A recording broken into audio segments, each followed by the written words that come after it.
Good evening, everyone. Thank you for joining us for story time tonight. Tonight's tale is called Lan Papa, a Red Riding Hood story from China, which was translated and illustrated by Ed Young.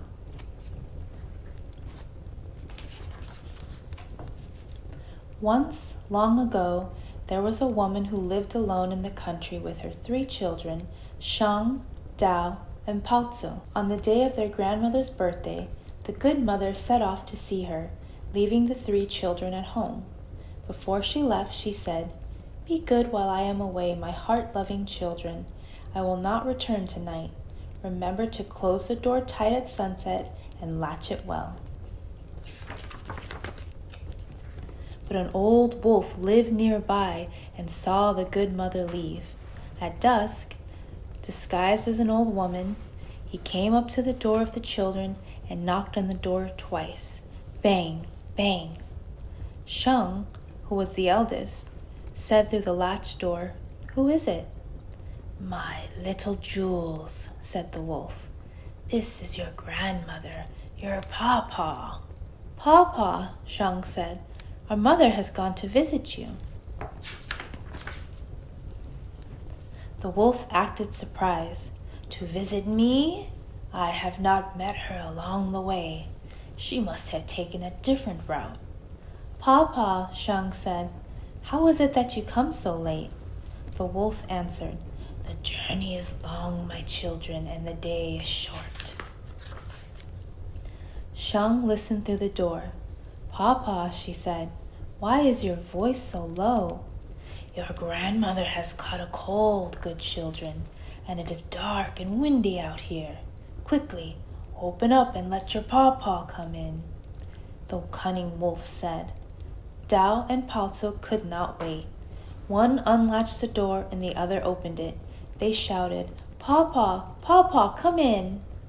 At the moment he entered the door, the wolf blew out the candle. "Pawpaw," Shang asked, "why did you blow out the candle? The room is now dark." The wolf did not answer. Dao and Paozi rushed to their pawpaw and wished to be hugged. The old wolf held Dao. "Good child, you are so plump." He embraced Paozi. "Good child, you have grown to be so sweet." Soon the old wolf pretended to be sleepy. He yawned. "Oh, all the chicks are in the coop," he said. "Pawpaw is sleepy too." When he climbed into the big bed, Paozi climbed in at one end with the wolf, and Shang and Dao climbed in at the other. But when Shang stretched, she touched the wolf's tail. "Pawpaw, pawpaw, your foot has a bush on it." "Pawpaw has broken hemp strings to weave you a basket." "Pawpaw has brought hemp strings to weave you a basket," the wolf said. Shang touched grandmother's sharp claws. "Pawpaw, pawpaw, your hand has thorns on it." "Pawpaw has brought an owl to make shoes for you," the wolf said. At once, Shang lit the light and the wolf blew it out again. But Shang had seen the wolf's hairy face. "Pawpaw, pawpaw," she said, for she was not only the eldest, she was the most clever. "You must be hungry. Have you eaten ginkgo nuts?" "What is ginkgo?" the wolf asked. "Ginkgo is soft and tender, like the skin of a baby. One taste and you will live forever," Shang said. "And the nuts grow on top of the tree just outside the door." The wolf gave a sigh.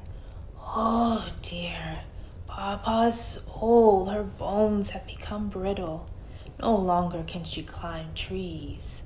"Good Pawpaw, we can pick some for you," Shang said. The wolf was delighted. Shang jumped out of bed, and Dao and Paozi came with her to the ginkgo tree.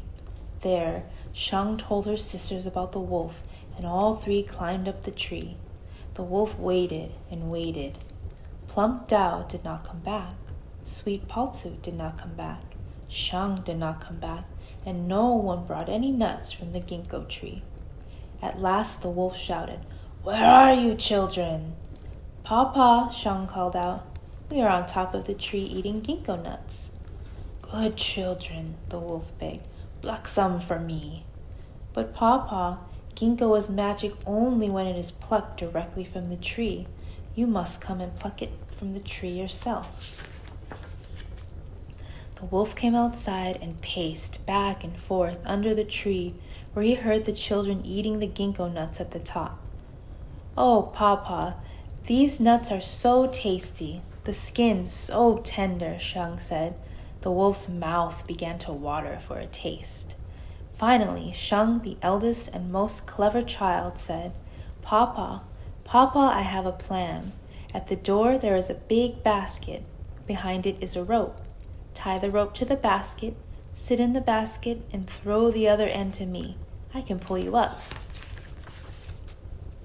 The wolf was overjoyed and fetched the basket and the rope. Then threw one end of the rope to the top of the tree. Shang caught the rope and began to pull the basket up and up. Halfway she let go of the rope, and the basket and the wolf fell to the ground. I am so small and weak, Papa, Shang pretended. I could not hold the rope alone. This time I will help, Dao said. Let us do it again. The wolf had only one thought in his mind, to taste a ginkgo nut. He climbed into the basket again. Now, Shang and Dao pulled the rope on the basket together, higher and higher. Again they let go, and again the wolf tumbled down and bumped his head. The wolf was furious. He growled and cursed. We cannot hold the rope, Papa, Shang said, but only one ginkgo nut and you will be well again. I shall give a hand to my sisters this time, Pao Tzu, the youngest, said. This time we shall not fail. Now the children pulled the rope with all of their strength. As they pulled, they sang, hey yo, and the basket rose straight up, higher than the first time, higher than the second time, higher and higher until it nearly reached the top of the tree. When the wolf reached out, he could almost touch the highest branch. But at that moment, Shang coughed, and they all let go of the rope, and the basket fell down and down and down. Not only did the wolf bump his head, but he broke his heart to pieces. Papa, Shang shouted, but there was no answer. Papa, Dao shouted, but there was no answer.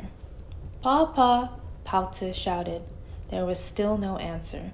The children climbed to the branches just above the wolf and saw that he was truly dead. Then they climbed down, went into the house, closed the door, locked the door with the latch, and fell peacefully asleep. On the next day, their mother returned with baskets of food from their real Papa, and the three sisters told her the story of the Papa who had come. The end. Sweet dreams, good night, and don't let the wolfy pawpaws bite.